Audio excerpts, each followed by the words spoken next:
اسمم مراده. سالها آدم بدی بودم. تمام عمرم تو دنیایی پر از اشتباهات و بدون اینکه بدونم حق بنده چیه بیهوده گذشت. حالا آدما هیچی، حتی گربه‌های جلوی خونمون و درختای توی حیاطمونم به گردنم حق دارن، در حالی که هزاران گناه انباشته شده بر شونه‌هام سنگینی میکرد. از انباشته شدن هزاران صاحب حق برگردنم غافل بودم. ولی یه روز بعد از اتفاقی که سر تشییع جنازه افتاد همه چی عوض شد. اون در رحمتی که همه جا رو احاطه کرده سرانجام به روی من هم گشوده شد. دیگه کاملا آدم دیگه‌ای شده بودم. همون روز بود که تصمیم گرفتم حق بندگانی رو که به گردنم هست ادا کنم و تمام بدی‌هایی رو که کردم جبران کنم. حالا از تمام کسایی که میشناسم حلالیت میخوام.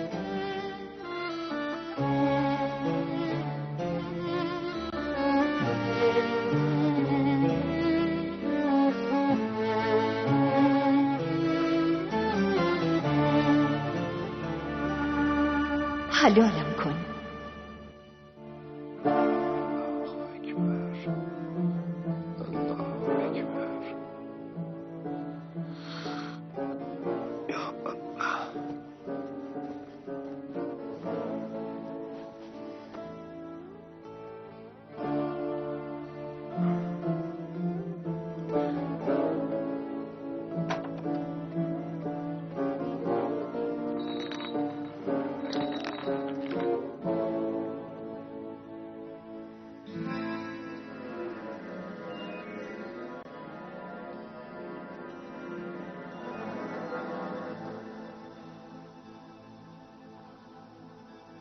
چیچک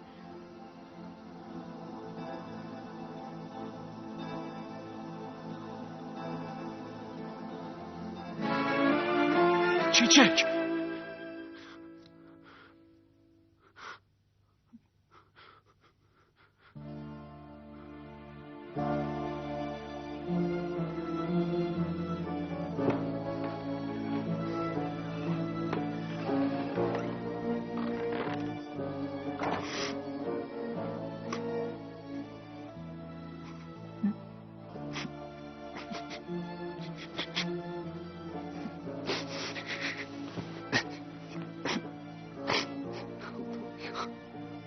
قدرت بده، صبر بده تا تحمل کنم.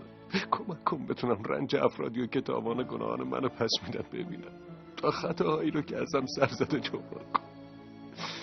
به فرصت بده یا رب. آمین.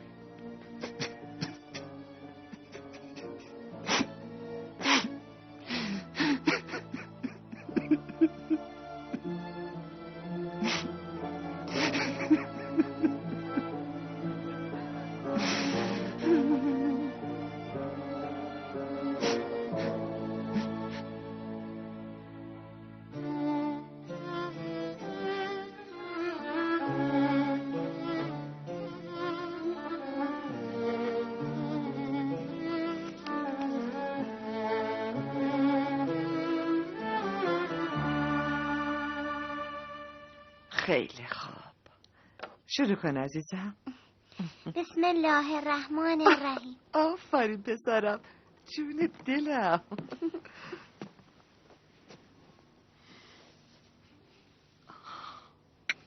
اما مراد گریه کردی؟ نه، اشک چشم خوبه، قلبو صاف میکنه.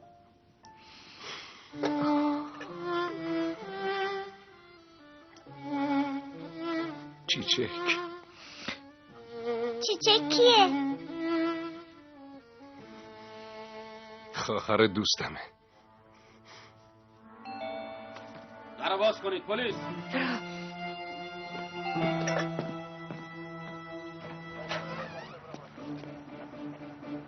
چی شده؟ گزارش دزدی داده شده. ای بابا، این رئیستون کی دست از سرم بر میداره؟ باز چی کار کردم؟ تو نه، ملک یال نیست. مادرم؟ بله.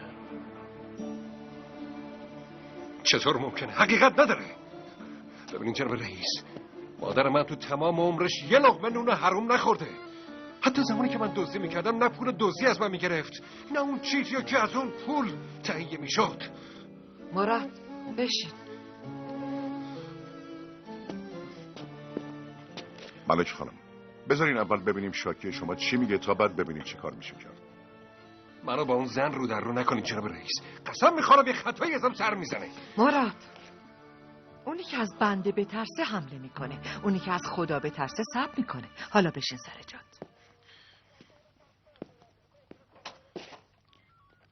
بفرمایید.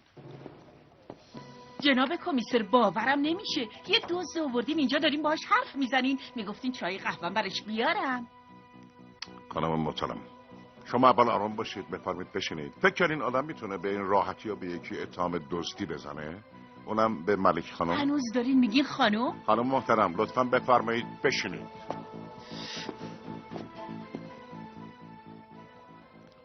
خیلی خب، مدرکی دارین؟ نه، ولی میدونم این زن با عجله از خونم رفت، نظافت خونه رم نصف کاری گذاشت، بعدم گردنبند زمردم گم شد.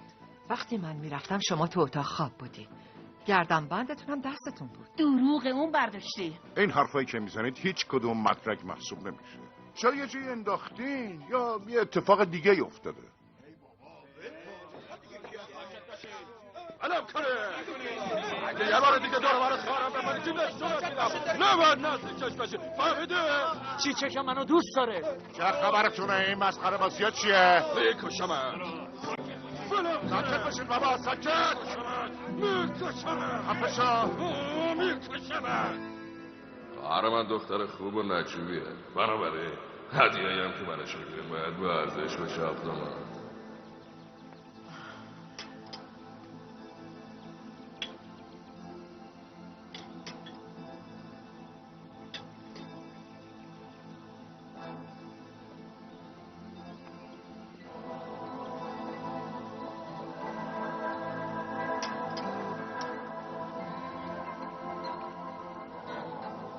مبارکی، انشالله خوشبخت بشه.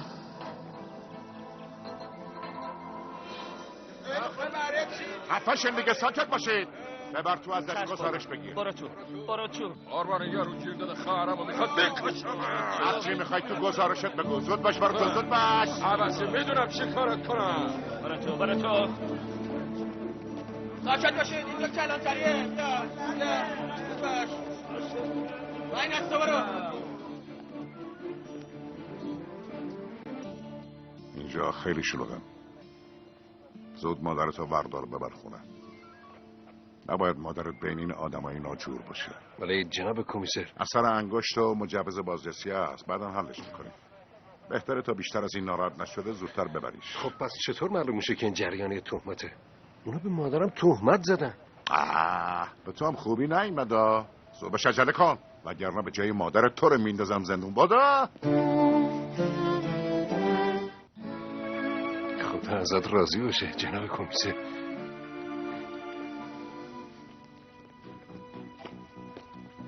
این کار به اینجا ختم نمیشه. شنیدین چی گفتم؟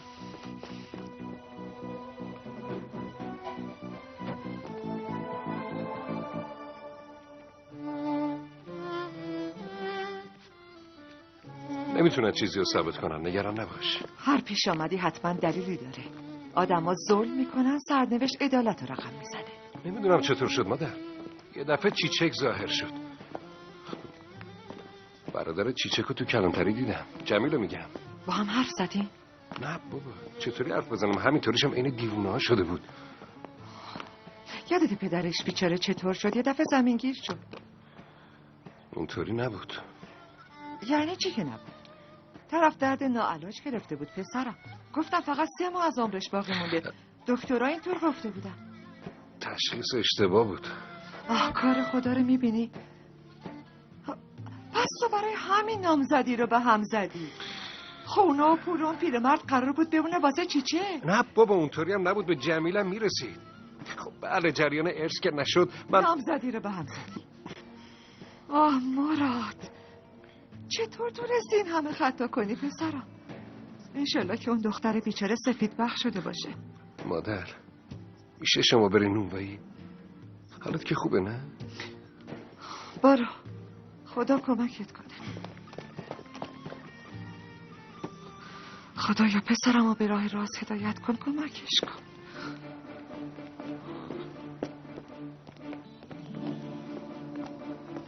و توران بگی نزدیک خواهرم نشه.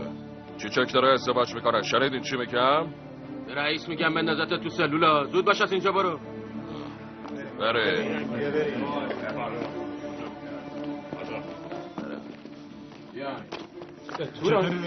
خوبه.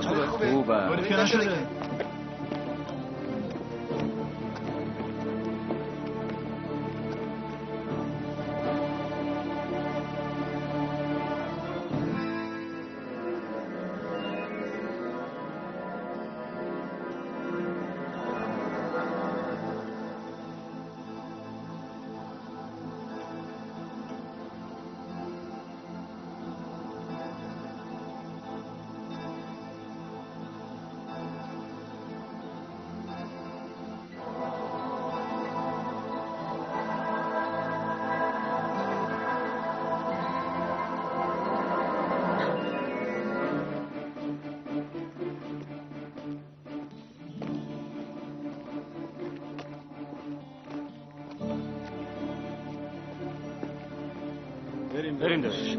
اگه چیزی لازم داشتی بگو. نه ممنون شما. خدا.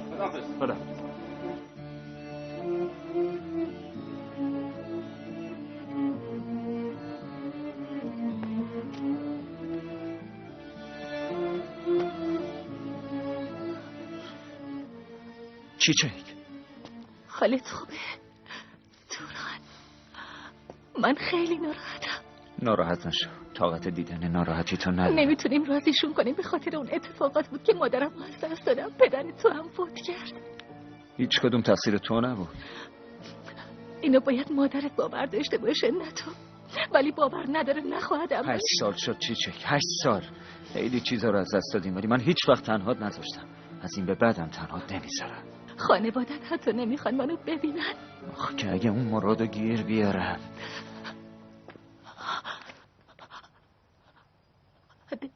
دیگه باید برم.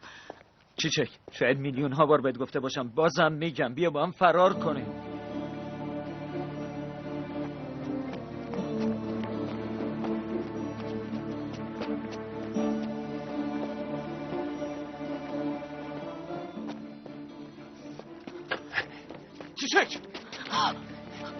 چیچک چی میخوای؟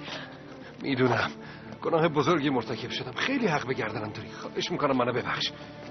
هر کاری بخوای برات انجام میدم. فقط کافیه حلالم کنی. من خیلی سختی کشیدم. خیلی. چیچک نمیتونم حلالت کنم. نمیتونم. مراد اینجا چی کار داری؟ کوچه به کوچه دنبالت گشتم. حال مادرت بد شده. چی؟ ای بابا صبر کن منم بیام. مراد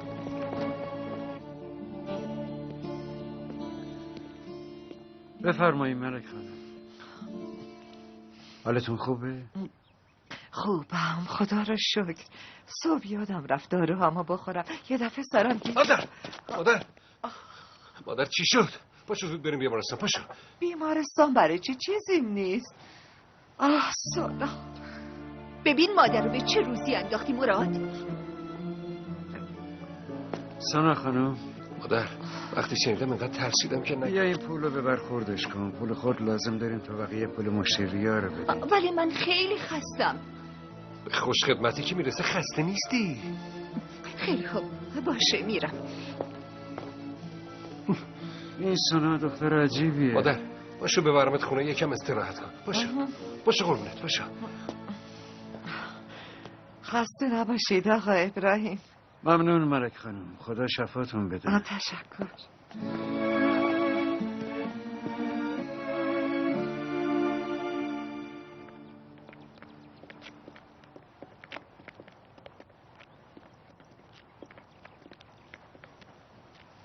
چی شده هاجر خانم؟ مشکلی پیش اومده؟ نصرت خانم تماس گرفت. ملک خانم بهتر میدونن چی شده. شما چندین سال همسایه ما هستین. این چه حرفیه؟ چرا حرف اون زن رو باور میکنی؟ من حرف هیچ کس رو باور نمی کنم. شاید این کارا زیر سر تو باشه. زن بیچاره خوشحال بود که قراره بره حج. میگفت پسرم منو میفرسته خونه خدا. خدا میدونه چی کار کردی. هاجر بسته دیگه. خدا خودش میدونه من چی کار کردم و نکردم. بقیهش مهم نیست. خب دیگه خداحافظ. مراد بریم.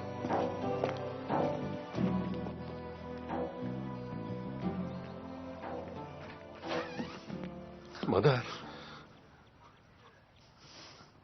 واسه رفتن به حج کار میکردی؟ بعدا راجبش صحبت میکنم.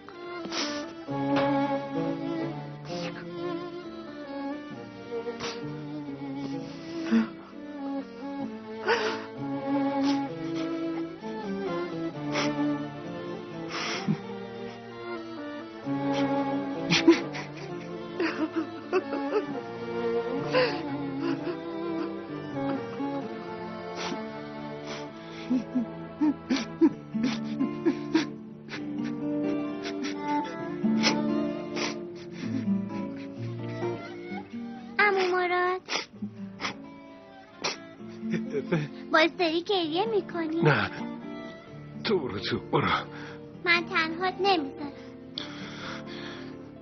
گفتم برو تو، منم دارم میرم. اما مراد افه منم اگه گریه میکردم شما تنهام نمیذاشتی. هر جا میری منم با خودت ببر.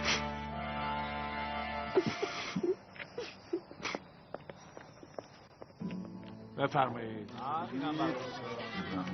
بفرما خواهر. یواش عجله نکن. اینم شما بگید. یواش دختره چرا بیرون نمیاد؟ آبرومون رفت. زن داداش نیست؟ نه یعنی هست. نه جواد کمک کن اینا رو ببرید. باشه اومدم. آبرومون جلو در همسایه رفت. بیاین. چقدر زود زن داداش شد. یعنی چی؟ نمیتونی که بازم نامزدی رو به هم بزنه. 8 سال گذشت، اگه یه بار دیگه همچین اتفاقی بیفته حسابشو میذارم چاپ دستش. بگی ببینم. بیا اینم برای آب دیگه برید کنار. آفرین برید کنار. برین اونجا بسید. خوبه. اما مراد میشه منم برم؟ خیلی خوب برو. برین خوبه. آفرین همتون همون کنار بایستید.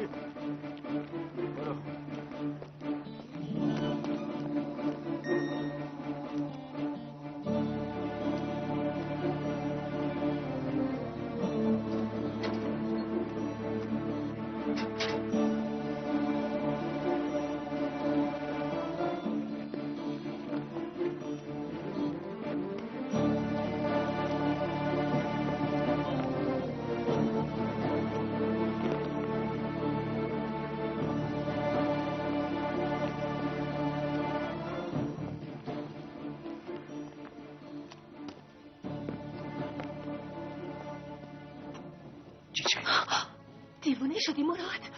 هر طوری میخوای فکر کن. از اینجا برو، اگه پدر و برادرم تو رو ببینن. برام مهم نیست. ببینم بکشم. با تو چه کاری ندارن، منو اذیت میکنن. 8 سال پیش که نامزدی و به هم زدی چی شد؟ تو سختی کشیدی، تو تحقیر شدی.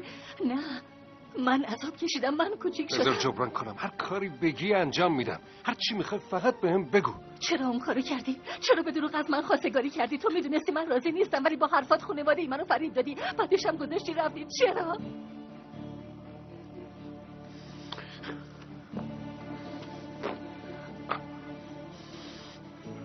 زمانی که عمو حمید تصمیم گرفت برای آدم شدنم ازدواج کنم اولش اعتراض کردم، ولی بعد فهمیدم پدرت مریضه و شنیدم که توی روستا املاک و زمین زیادی داره.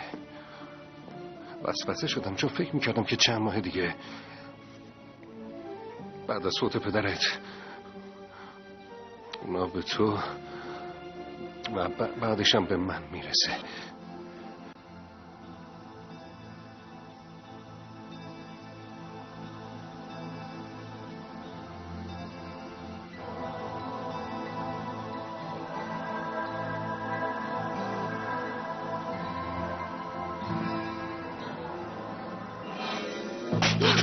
تو خیلی پستی. از خطاهام بگذر. بگو چی کار میتونم بکنم. ما تنها کسایی نیستیم که نامزدیشون به هم خورده. خیلی از آدمایی که این تجربه رو دارن هر کدوم به دنبال سرنوشتشون میرن و به زندگیشون ادامه میدن. چند سال از این موضوع گذشته، باید تا حالا فراموشش میکردی. بله تو چکیتم نگزید. بعد از اینکه گذشتی رفتی، چه چیزایی که پشت سرم نگفتن دیگه روم نمیشد تو روی کسی نگاه کنم. مادرم که تحمل نکرد و مرد. بعدش هم که خواستم با پسری که دوستش داشتم ازدواج کنم، خانواده اون رضایت نمیدادن.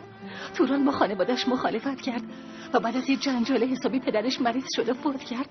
مادرش از من متنفره. حالا هم دارن منو میدن به مردی همسن پدرم. حالا میخوای چه کاری برام انجام بدی؟ خب دیگه آقا جمیل، خدافظ. آقا رستم سلام برسون. بعداً میبینم. خوش اومدی برادر.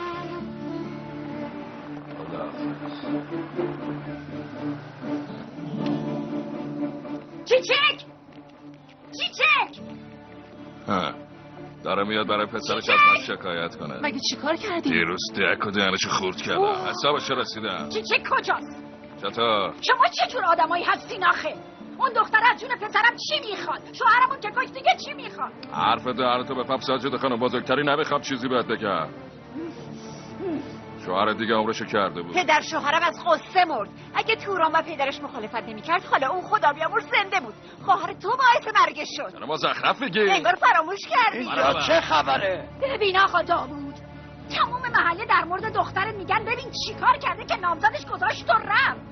8 ساله که نتونستیم حرف حالیتون کنیم. دخترتون نمیتونه عروس ما بشه، فهمیدی؟ نمیتونه عروس ما بشه. اما بهتره بدونی چیچک داره ازدواج میکنه.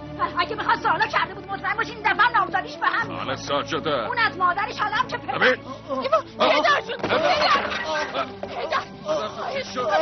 کار پدرم نداشته باشی. فهمیدین چی گفتم؟ شما این که نباید عباسی تو اینجا چی کار میکنی؟ ببینم اما مران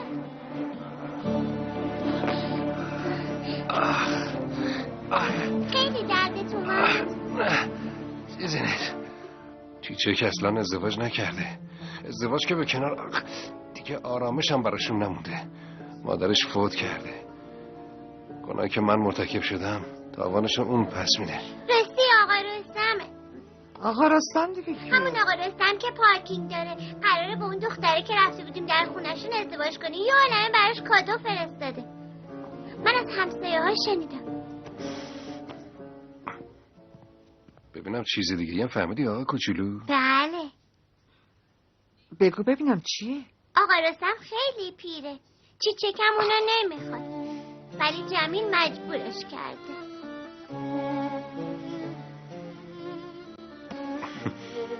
آفرین به پسر خودم. کجا پسرم؟ شما غذاتون رو بخوریم مادر، منتظر من نباشین.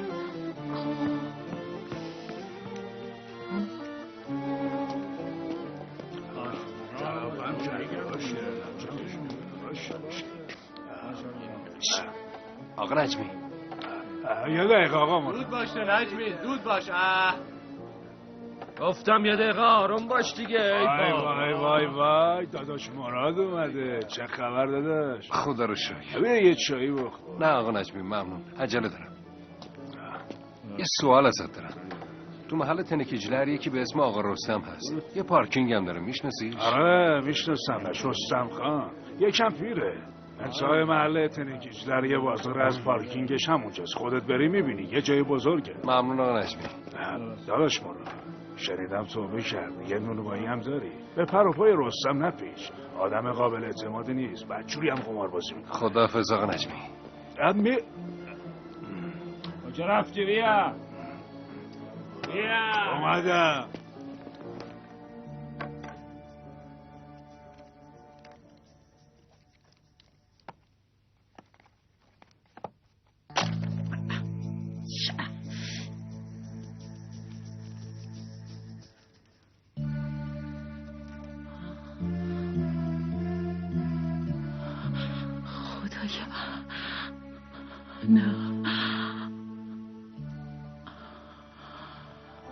شما چه جور آدمایی هستین؟ ها؟ تو این چاقا کمال کجا گذاشتی؟ کجا؟ داریم دنبالش میگردیم. پیداش میکنیم آقا. ای بابا، پس تکلیف این سویچ ما چی شد؟ خیلی خوب آقا کمال جون، من اینا رو میکشم، آخرش هم میمونن رو دستم. تو رو خدا تو برو بشین. نشد شیشه ماشین تو در بیاری بعد بازش میکنی. نه حوصله سر کله زدن با بیمه رو ندارم. اصلا بهتر زنگ بزنم خود نمیاد. نمیشه آقا جون، این موقع که نمیاد خودم حلش میکنم. تو قهوه‌ت سرد میشه. بفرما بریم. اگه اون در وانشه میدونم با اینا چی کار کنم. شنیدید چی گفتم؟ چرا حالیت نیست؟ بیا خونه تو نکن. این نفسی بفرما کمال بفرما.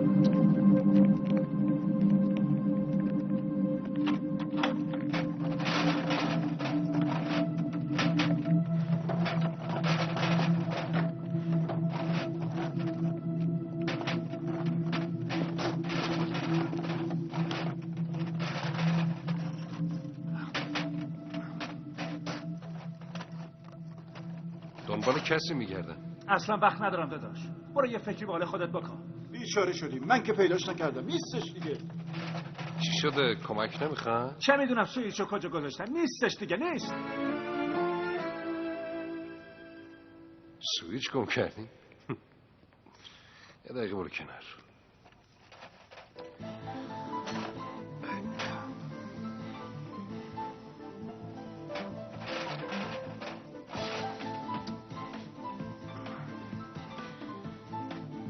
اینو بدش من.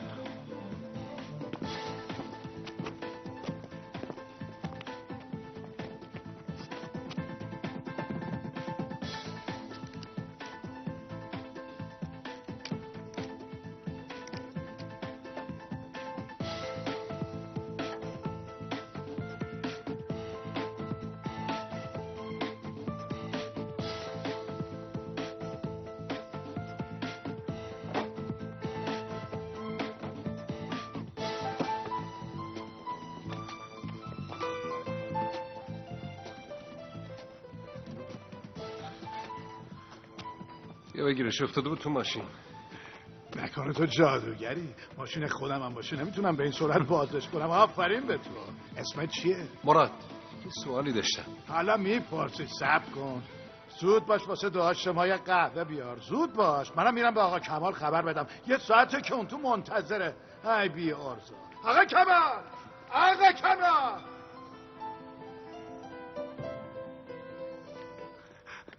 وای آقا کمال جون، نگران نباش. سویچتو پیدا کردم. بیا آقا بیا دوست من. شما اشتباه متوجه شدی. بیا. ای بابا دیر شد. چیزی نشد آقا جون. چرا میترسی دوست من؟ آقا کمال بفرمایید. معذرت میخوام. پس واسه چی یه ساعت معطلم کردی؟ جناب دروغ که نداریم. این دوستمون یه جوری بازش کرد. اگه گیری یه آدم بدزاد میافتادی میتونست 2 دقیقه ماشینتو بلند کنه. پس همسر من حق داشت. واقعا که خیلی فرنگ هستی. منم فکر میکردم نصرت دچار توهم شده. صبر کن آقا من میتونم توضیح بدم. بیا اینجا چونه من. کجا میتونیم بیایم سراغ؟ تو خیابون اصلی یه نونوایی دارم. خوشحال میشم تشریف بیاریم. ولی حالا باید برم. گوش کن ببین چی میگم. اول تو باید بیای پیش من. باشه بیا با هم یه قهوه بخوریم.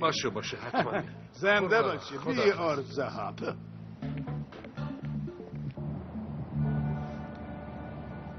الو نصرت، پسر اون دزده که ازش شکایت کردی رو دیدم. کمال باید یه چیزی بگم. حالا گوش کن. فکر میکردم مثل همیشه خودت گمش کردی و دوباره تقصیر رو انداختی گردن اون زنه، ولی فهمیدم پسرش هم دزده. باید حسابی خدمتشون برسیم. خب دیگه الان میام.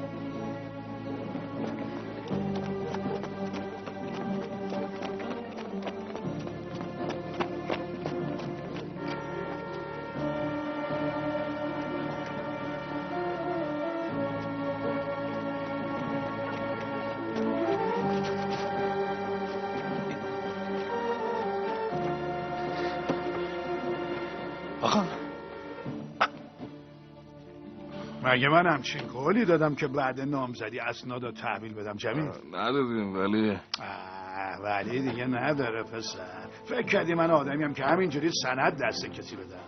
اما کار دیگه تمومه. تو هنوز به من بدهکاری جمیل.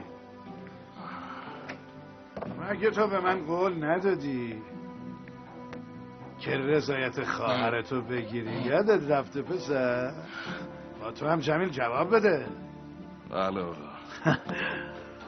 پس دیگه نباید غرغر کنی.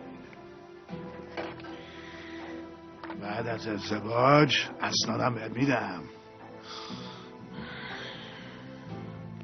آروم باش، چیزی نیست. آقا کمال بیماری قند داره، فراموش کرده آمپولشو بزنه. نکنه همش دنبال آدمایی هستی که کمک میخوان؟ اگه اونجا نبودی این مرد بیچاره ممکن بود بمیره. راستش میخواستم یه چیزی بهش بگم. زن این مرد مادرمو متهم به دزدی کرد. چی؟ همش به خاطر منه. گذاشتم رو مادرم هم اثر منفی گذاشته، ولی این دفعه دیگه اجازه نمیدم. زن بیچاره برای رفتن به حج همش داره کار میکنه و تهمت میشنوه. خاله ملک میره حج، خیلی خوشحال شده. اگه شکایت پس گرفته نشه نمیتونه بره. کارش به دادگاه کشیده میشه. باید با آقا کمال صحبت کنم. فعلا نمیتونی صحبت کنی، طرف هنوز به هوش نیومده. حالا چی کار کنم؟ دعا کن خدا دعای بندای خوبشو قبول میکنه. اصلا خجالت نکشیدی؟ ای بابا پدرت برای همین مرد. فکر کردی من میذارم اون دختر از در این خونه بیاد تو؟ ولی حسابشونو گذاشتم کف دستشون. از این به بعد جرأت دارن بیان به تو نزدیک شن. شما چی کار کردی؟ مادر درس خوبی بهشون داد، هم به اون دختره هم به برادرش. ببین مادر، من چیچکو دوست دارم. آخرین حرفم هم همینه. هر کاری با اون دختره بکنی انگار با من کردی. من از اینجا میرم. دیدی دختره چی کار کرد؟ حالا هم میخواد بین مادر و پسر رو به هم بزنه. خدا میدونه با اون پسره چی کار کرد که بدون اینکه پشت سرش هم نگاه کنه نامزدی رو به هم زد.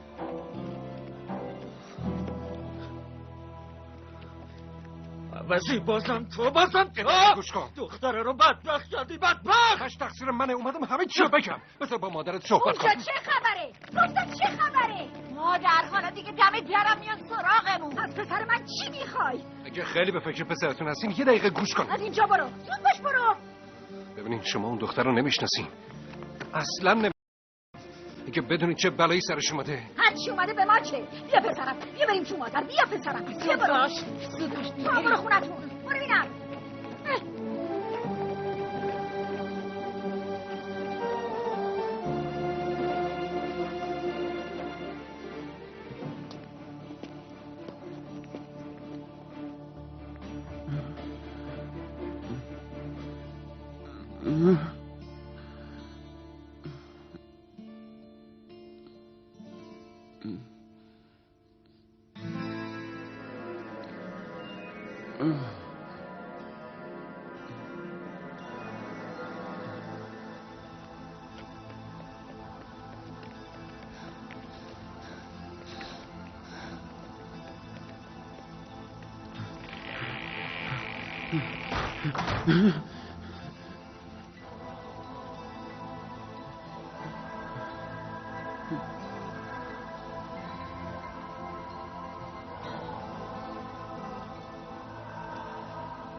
کجا داری میری چیچک؟ راحتم بذار برادر. نمیتونم.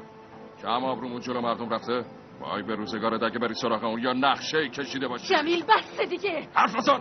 امروز فردا من عروسی نمی کنم. مجبوری. نیستم. آقا رستم هم تو رو میکشه هم منو. مگه اون آقا رستم کی قاتله؟ مگه من مجبورم زنش بشم؟ ای بابا من بهش بدهکارم. منو میکشه. این تو روز روشن تهدیدم کرد. فکر میکنی نمیخواستم از دستش خلاص بشم؟ رستم آدم درستی نیست. چه حالیت نیست دختر؟ من به اون قرض دارم. چه قرضی؟ آخه یه قرضی هستی که اون سند دستشه. سند چرا این کارو کردی؟ تو چه جور برادری هستی؟ بلم کن. چه خبره؟ کی چک؟ کی چک؟ میگم هیچی نیست پدر. وایسا. کی چک؟ بابا هیچی نیست.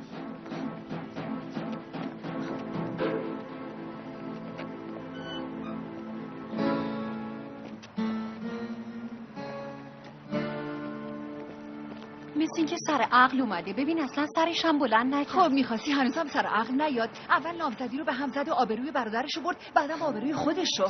آره.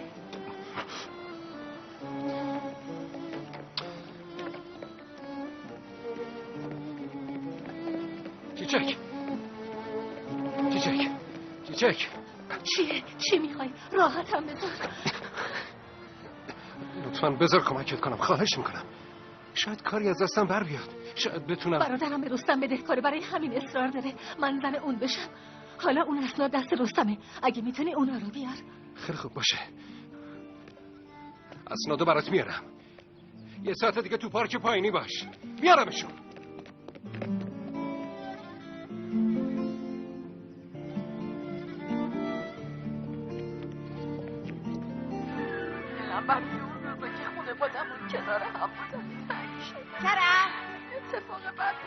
کرم بیا ببین چی نشون میده.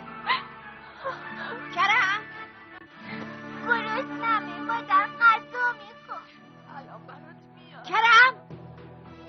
کرم نیست. کرم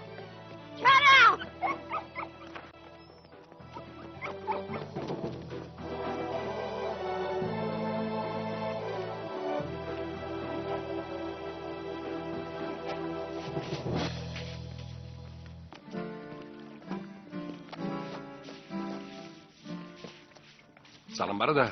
سلام. آقا رستم هستن؟ رفته بالا. تا یه چایی بخوری برمیگرده. قربون آقا. خواهش میکنم.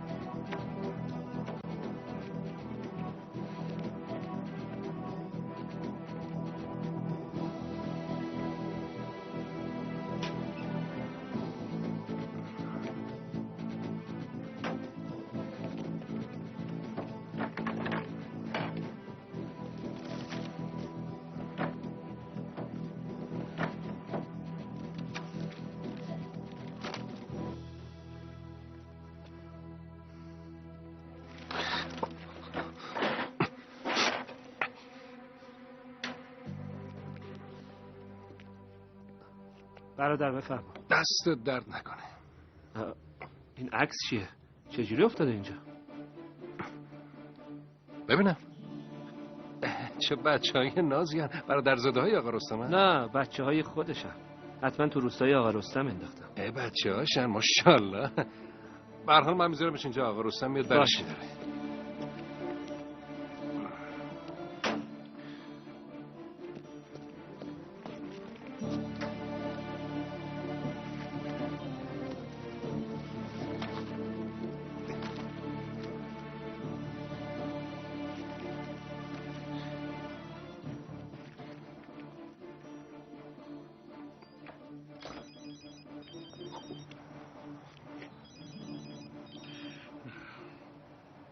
الو آقا فکرت، حالت چطوره؟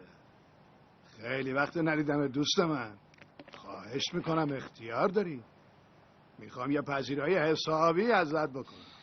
ببینم ماهی که دوست داری، البته با یه نوشیدنی خوب. چطوره؟ در خدمتم. آقا رستم اومده بودم یه سری بهتون بزنم. گرفتاریم. بس بعدم میام خدمتون. باشه قربون شما. درست آقا فکرت، اصلا نگران نباش. باشه دوست من. برای چی به تو اطمینان کردم مراد؟ چرا؟ دیگه که نکردم. دیگه داشتم میرفتم. چی کار کردی؟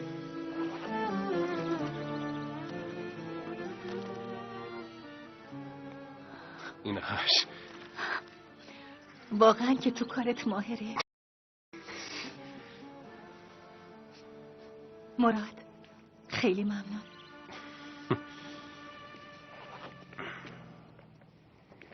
کرم نیست؟ خدای من. صبر کن وایسا. برادرزاده تورانه حتما مادرش هم اینجاست، الان ما رو میبینن. بچه گم شده، مگه نمیبینی چقدر ترسیده؟ گم شده؟ آره.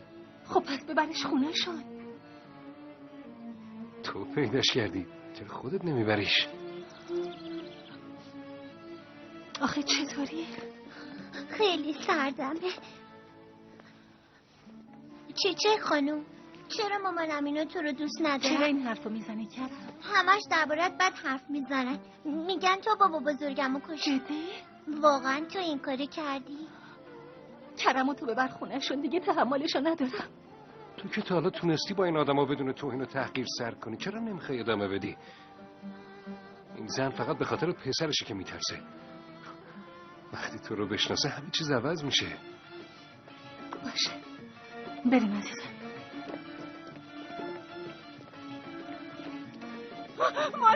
مادر کرم کجا رفته دخترم؟ بچه کجا تاخته؟ مامان کرم معلوم هست کجایی کجا بودی؟ چیچک خانوم منو پیدا کرد. تو اینجا چی کار داری؟ من کرمو سر راه پیدا کردم، گم شده بود. خیلی خوبه، برای خودشیرینی پیش مادر چه کارا که نمی کنی؟ خانم محترم، داریم بی جهت قضاوت میکنیم. اگه قرار باشه کسی تحقیر بشه اون منم. تو دیگه کی هستی؟ کسی که مسئول اتفاقات 8 سال پیشه. اسمم مرادیال نیزه. میتونیم بهم بگین یه دزد سابقه دار، یه کلاهبردار یا هر چیز دیگه. هر چی میخوای باشه. واسه چه میای در خونه ما؟ ببینین خواهر من برای مدت طولانی زندان بودم ولی آدم نشدم. بازم دزدی کردم و رفتم زندان. حق خیلی از آدما رو پایمال کردم. این خانمم یکی از اوناست. شنیده بودم پدرش زمینای زیادی داره. تازه شنیدم مریضم هست. گفتم به عالی شد، با این دختر ازدواج میکنم و صاحب مال و اموالش میشم. بعدش معلوم شد که تشخیص بیماری اشتباه بوده. منم نامزدی رو به هم زدم و در رفتم. تازه خواستم چیزایی که بهشون هدیه داده بودم پس بگیرم. برادر چیچک نخواست هدیه رو پس بده. جمیل تنگ نظر. نه رفتم خونه دیدم تمام هدیه ها اونجا. این خانم تا دم در خونمون اومده بود و هر چی هدیه داده بودم برامون پس برده بود. خواهش میکنم دیگه اونو مقصر ندونی. خیلی خوب باشه. از کجا بدونیم که بازم نمیخوای حقه‌ای سوار کنی؟ چطور بگم؟ من دیگه از خدا میترسم. نمیخوام با حق بنده‌ای بردوشم به حضورش برم. درست یا غلط بالاخره اسمش بد درفته. هر کاری هم کنه دیگه درست شدنی نیست. برو خونه دخترم، دیگه هم در خونه ما نیار. بریم عزیزم. شما هم برو خونه آقا.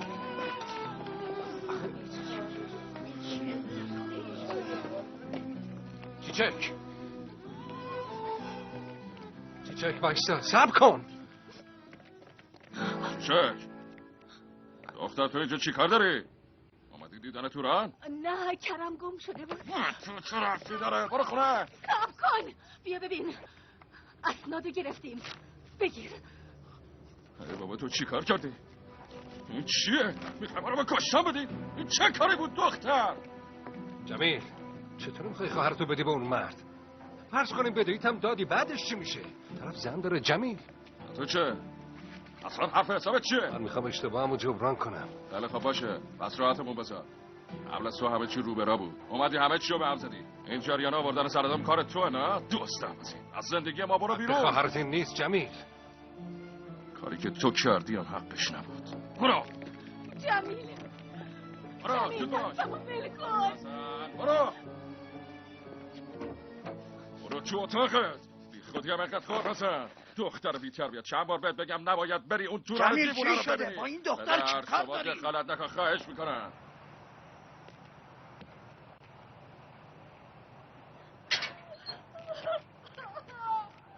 گریه نکن دخترم، اذیتش نکن خواهر. همه پاتو میشکنم فهمیدی؟ دیگه حق نداری بری بیرون. دختر بی تربیت. باید با آقا رستم ازدواج کنی، فهمیدی چی گفتم؟ نزدیک اون جورانه عوضی هم نمیری. هم تو رو میکشم همونو. شنیدی چی گفتم؟ گریه نکن. بدن خواهش میکنم شما دخالت نکن. گریه نکن.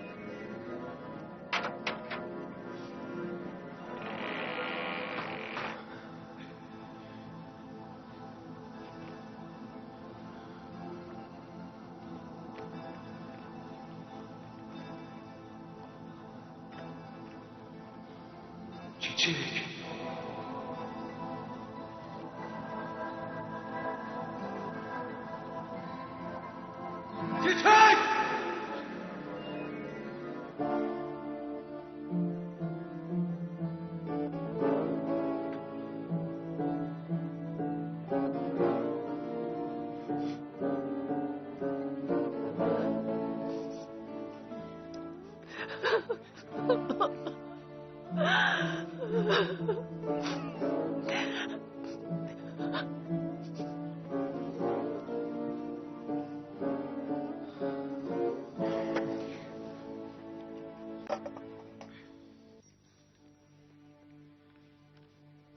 این چیه؟ چیه؟ این چه جوری اومده اینجا؟ همسایه یادش رفته، من میبرم. میخوای شاله ببری بدید چیچک خانوم؟ چیچک اینجا بود؟ اون الان کجاست؟ چی رو کجاست؟ مثلا کرمو پیدا کرده آورده خونه، میخواست پیش مادر خودشیرینی کنه. پسرم نرو، اون دختر لیاقت تو رو نداره. کی لیاقت منو داره مادر؟ میخواستم از چیچک برات بگم، گوش شنوایی نبود. ببین اگه بری سراغ اون دختره حلالت نمی کنم پسرم.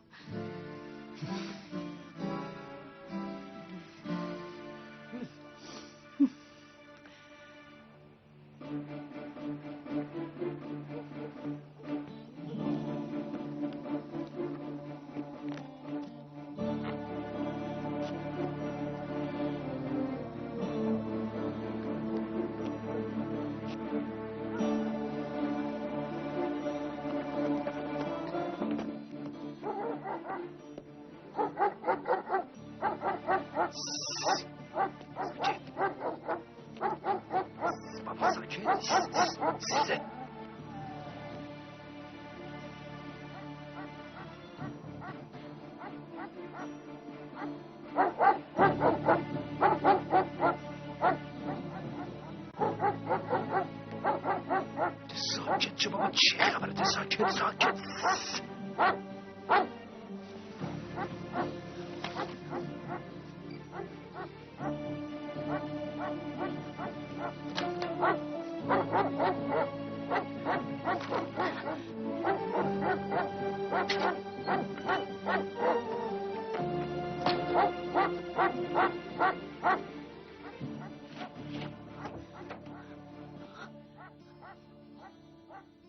چیکار داری میکنی؟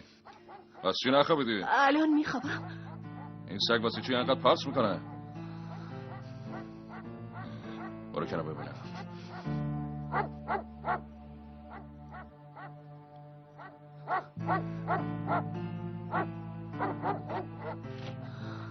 رفته، بگی بخواه.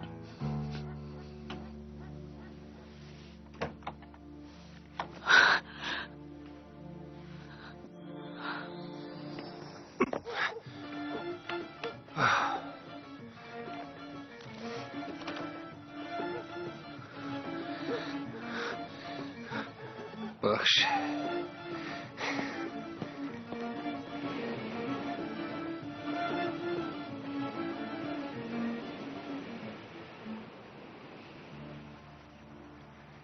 ببین اگه بری سراغ اون دختره حلالت نمی کنم پسرم.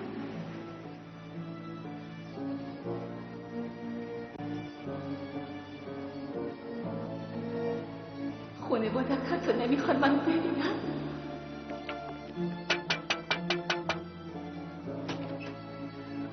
چیه؟ چقدر تو مردم آزاری؟ توران کجاست؟ چی کارش داری؟ نیست، هر جا رفته به تو مربوط نیست. به خاطر دخالت‌های شما مادر پسر به جون هم افتادن.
سلام آقا، صبح بخیر. سلام. میشه اگه توران اومد بهش بگین مراد اومده بودی امانتی برش دارم. من تو نونوایی خیابون اصلی هستم. باشه برادر، میگم. قربونت. موفق باشی. خداحافظ. همین دیگه، یکی شوهرمو با عجله رسوند بیمارستان. خدا ازش راضی باشه. تو دنیا همه جور آدمی هست. درسته. هم کارگری که میاد خونت رو دزدی میکنه، هم آدمی که تو رو نمیشناسه و به دادت میرسه. راستی اون چی شد؟ گردنبند زمردت از دست رفت؟ وای چقدرم قشنگ بود. همینطوره، ولی شوهرم میخواد ازشون شکایت کنه. بفرمایید. سلام خانم، من برای تزریق آمپول آقا کمال اومدم. بفرمایید. تازه پسر زنم دوسته. خوش اومدین. از بیمارستان اومدین؟ آقا کمال بالاست، منتظر شماست. صبح بخیر. صبح بخیر خانم پرستار. حتما صبونه میل کردی. بله. آمپولات تو اون کشو اولیان.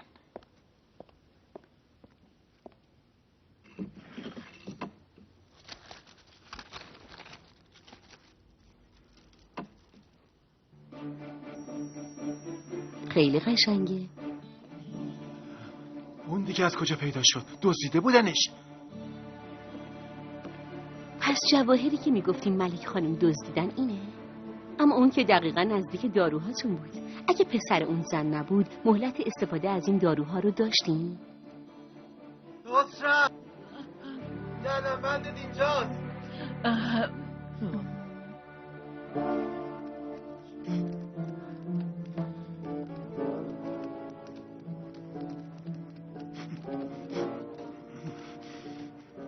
حسابی زده به سر آقا مراد. آخه تو این سرما تو کوچه میخواب. مستحقشم برادر، مستحق.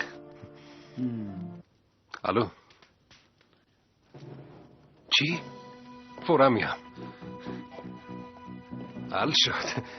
برادر ابراهیم این نامه اینجا باشه، اگه یکی به اسم توران اومد بده بهش، هر طور شده پیداش میکنم. باشه مراد.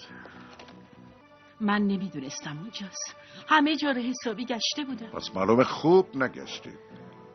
در ضمن به ملک خانم تهمت دزدی زدید. درسته، ولی من حاضرم جبران کنم. ملک خانم میتونن از این به بعد مرتب پیشم کار کنن. نه دیگه. ملک خانم ببین، شما اگه بخواین میتونین شکایت کنید. شکایتی نداره. میشه حالا بریم خونه؟ البته که میتونید، هر طور دوست دارید. به هر حال پرونده دیگه بسته است. ملک خانم منو ببخشید. خدا ببخشه.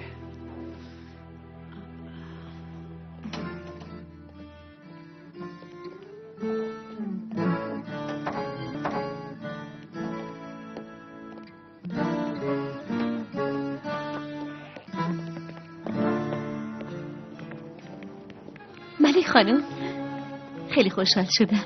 خدا ازت راضی باشه دخترم. نزدیک بود بدون اینکه از تو تشکر کنم برم. نیازی به تشکر نیست، فقط حق به حقدار رسید. در ضمن میخوام یه چیزی بهتون بدم.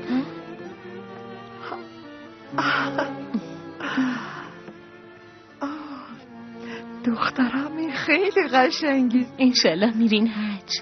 انشالله دخترم. از خدا میخوام که به زودی قسمت شما هم بکنه. ممنونم.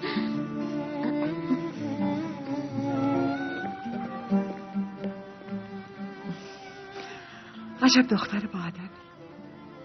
خدا همچین عروسی نصیبم کنه. الهی امین. بریم.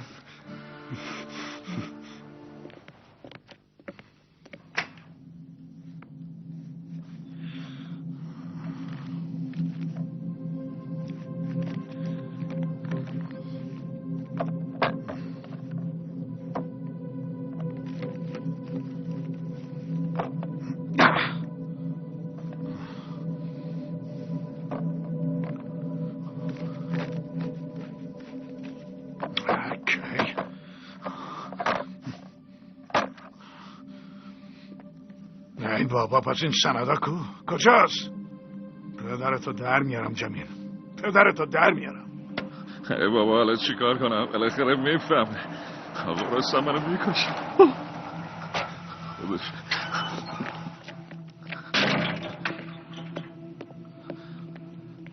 آقا رستم. ببینم اسناد تو دزدیدی آره بگو کجان؟ والا نمیدونم رئیس، آخرین بار تو کشوت بودن. چی شده آقا رستم؟ پدر یه چیزی بگو آقا رستم میگه سندم نیست. چه سندی پسرم؟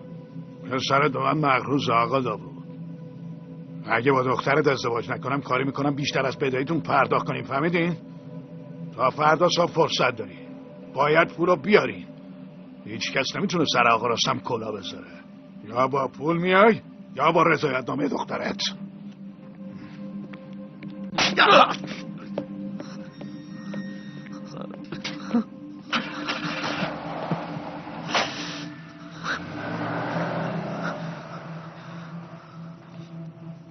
ای مراد، تمام این کار زیر سرت توه. حالا باید خودت درستش کنی. باید برستم بگی کار تو بوده. باید بگی اونو تو دزدیدی. باید این اسنادو بهش برگردونی.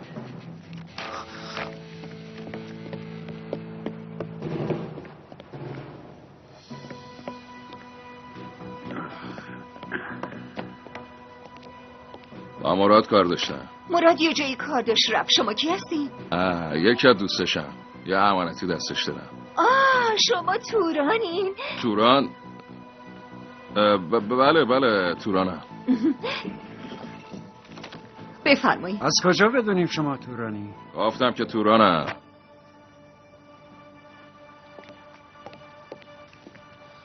امشب ساعت 7 ایستگاه قطار چیچک حسابتو میرسم.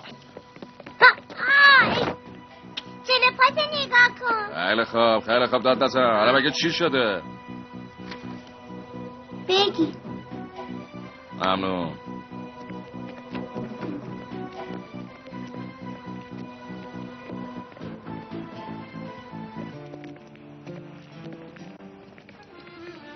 مادر، من میرم نونوایی. عصر میبینمت. انشالله پسرم. مادر خدا رو شکر از این مشکل خلاص شدیم. الحمدلله. کسی که به خدا اعتماد کنه وسط راه نمیمونه.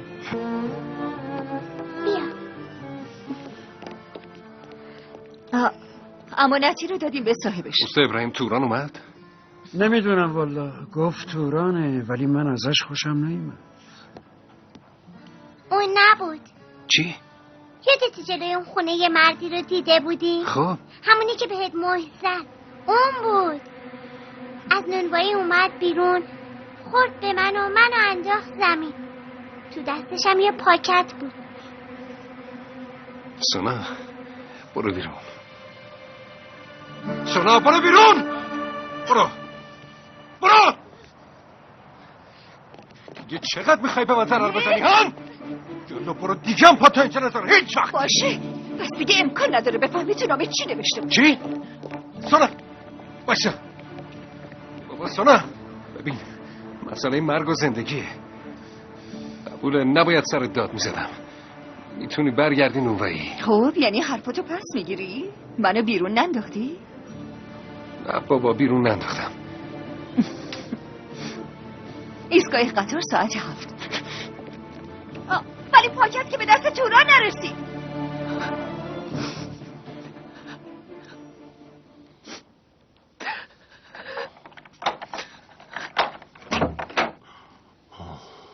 خیلی گریه کردی دخترم، دیگه اشکی برات نمونده.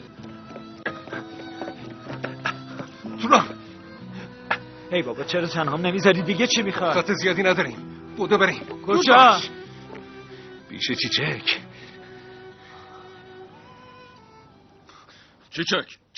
چیچک رفت. یعنی چی؟ فرار کرد؟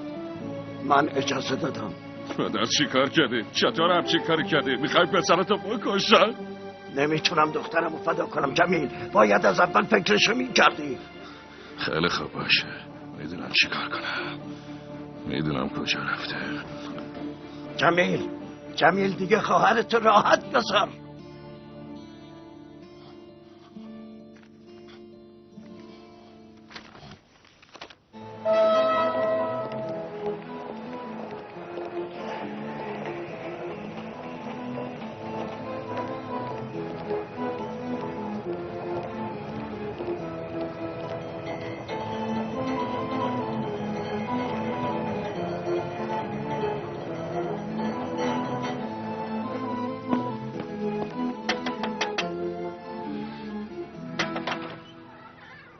چیه؟ چی میخوای؟ اون تورانه عوضی کجاست؟ تو به چه حقی اومدی؟ پرسیدم چیچک اینجاست. اون حق نداره پاشو بذاره تو این خونه. توران من خیلی وقت از خیر خواهر تو گذشته. دخترم قایم کرده باشه. گفتم که اینجا نیست.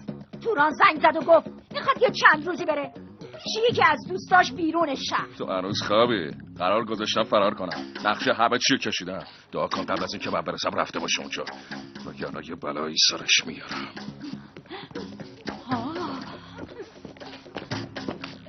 الو آقا رستم، کار مهمی با شما دارم. ببین چی میگم. دارم میرم دنبال چیچک.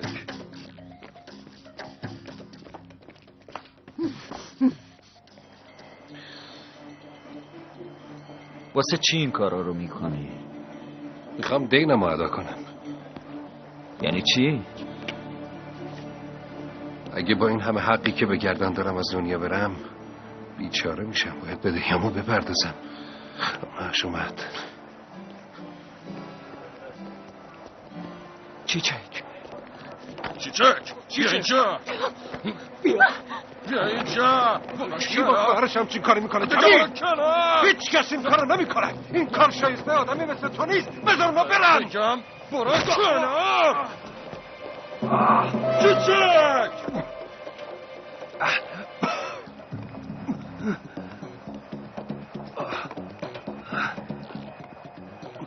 تمام این بلاها رو تو سرمون آوردی. حالا دخترمون نجات بده ببینم. نجاتش بده.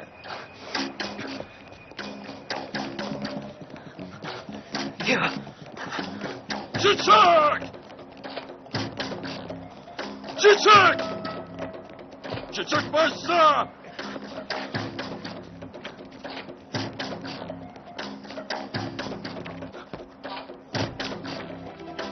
چیچک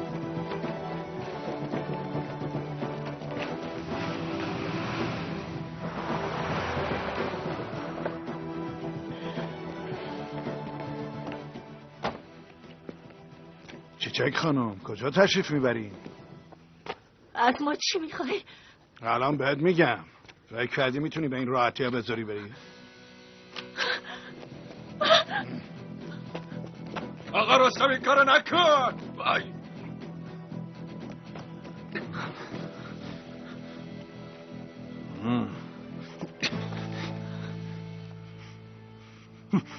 اول باید منو بزنی.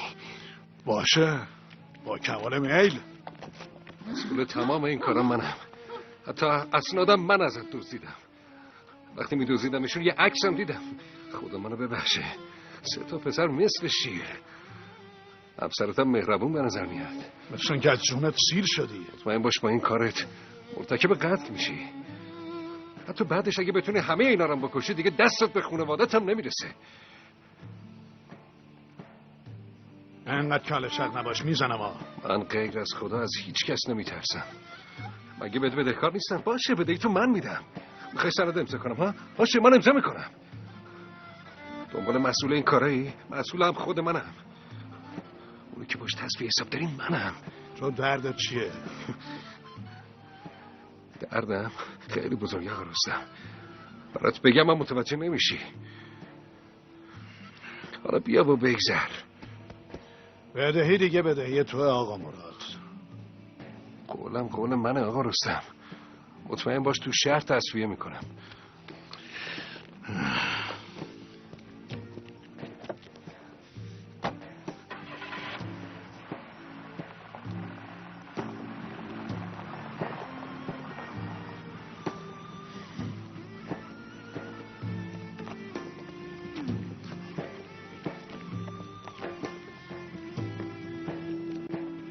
برای چی تمام این مسئولیت ها رو پذیرفتی مراد؟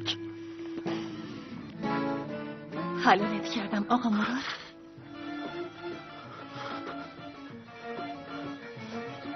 خدا از شما راضی باشه. من به چیچک خیلی بد کردم. آخه من یه دوز بودم، کلاهبردار بودم، قمارباز بودم، پول آدمایی مثل شما رو می‌دزدیدم. قماربازی کردم، آدم زخمی کردم، آدمای معصوم از راه به در کردم، اونا رو منحرف کردم. ولی شماها آدمای خوشقلبی هستین که تو تمام عمرتون دست به حرام نبردین.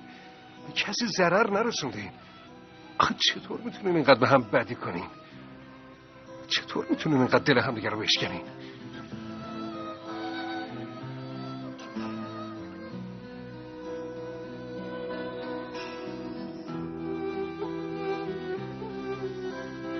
خیلی اذیتت کردم دخترم. لطفاً حلالم کن.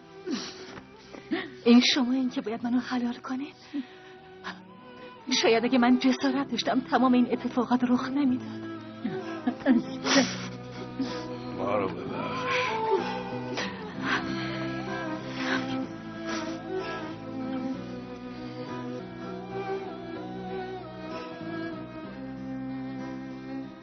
خاله چیچک تو رو حلال کرد عمو؟ خدا رو شکر حلالم کرد. تو بهش خیلی بدی کرده بودی مگه نه؟ نه، ولی یه بدی باعث بدیای دیگه میشه. یعنی چی؟ ببین افه جون، بدی مثل گله. کافیه دستات گلی بشه، بعد به هر چی دست بزنی اونم گلی میشه و از اونجا به همه چیز سرایت میکنه و همه چیزو گلی میکنه. خب پس اونایی که بدی میکنن باید چیکار کنن؟ چیکار باید بکنن؟ همین که دستاشون کثیف شد باید برن اونو بشورن و تمیز کنن. باید بدی‌ها رو پاک کنن. فهمیدم. تو هم چیزایی رو که کثیف کردی داری تمیز میکنی. خداوند هم تمیزی رو هم اونایی رو که میخوان تمیز بشن دوست داره.